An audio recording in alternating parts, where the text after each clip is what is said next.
Hey guys, welcome back.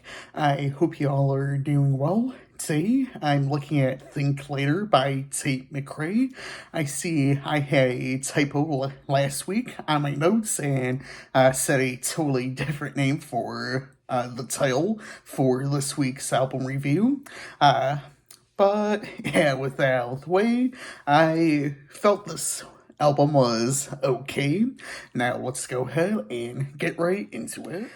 This is her second studio album that was released on December 8th, 2023. The album has a runtime of about 38 minutes and contains two singles. They are Greedy and X's.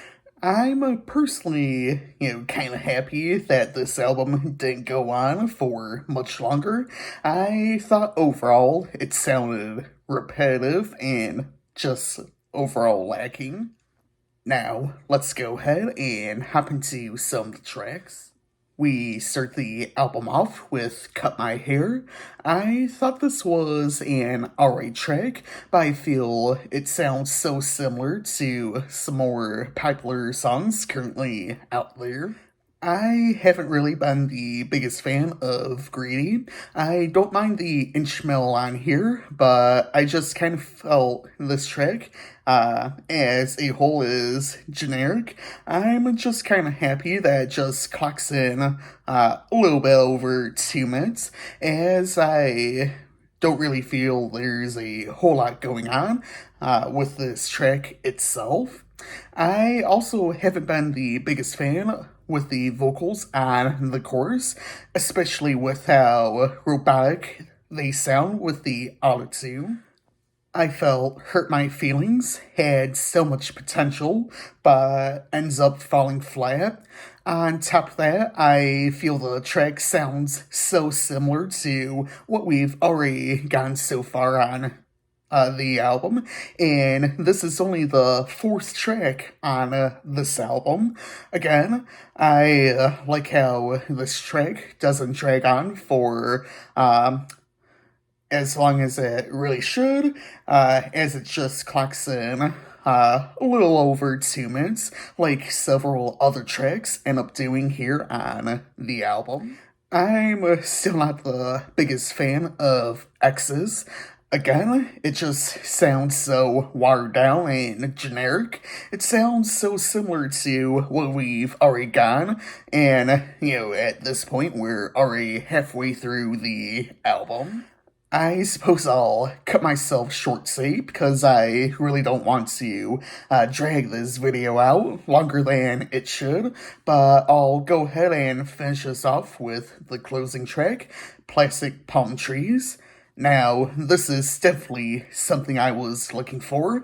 I definitely wish there were more tracks like this on the album. It is more of an acoustic track, which I personally do love tracks like this.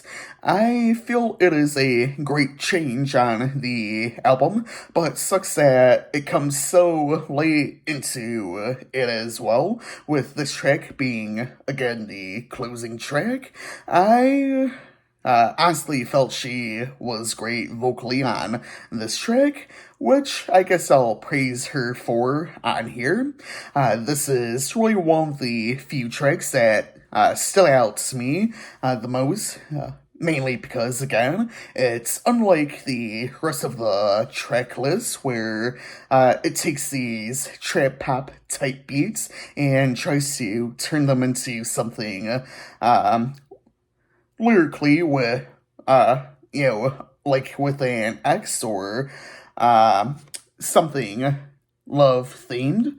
But yeah, this track, Plastic Palm Trees, this track looks at how she became a known name and how fame isn't how she thought it would be. The only track I really liked on here was Plastic Palm Trees. Today, I'll be giving this a 1.5 out of 5.